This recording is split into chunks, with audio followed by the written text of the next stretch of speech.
பிரேசலா தேவனுக்கு மகிமை உண்டாவதாக. மத்திய அதிகாரம் 25:13 பார்ப்போம். மனுஷகுமாரன் வரும் நாளையாவது நீங்கள் அறியாதிருக்கிறபடினால் விழித்திருங்கள். ஆமீன். எப்படி விழித்திருக்கணும்னா, ஜபத்தில் நாம் எப்போது ஆயத்தமாக இருக்கணும். அவர் எப்போ வருவார் என்று தெரியாது.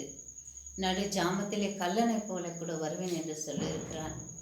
மணவாளன் வரும்போது மணவாட்டி ரெடியாய் ஆயத்தமாக இருப்பதை போல நாம் கர்த்தருக்காக ஜெபத்திலும் ஆவிக்குள்ளும் ஆயத்தமாக இருக்கும்போது நிச்சயம் அவர் நம்மை அழைத்து செல்வார்.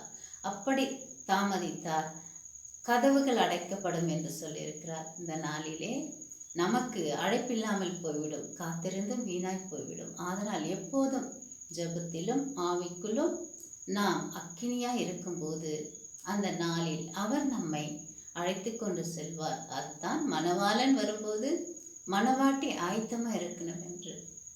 அவர் வரும் நாள் நமக்கு தெரியாதல்லவா? நாம் ஆயத்தமாக இருந்தால் அவர் வரும்போது நம்மை அழைத்து செல்வார். ஆமீன். நீங்களும்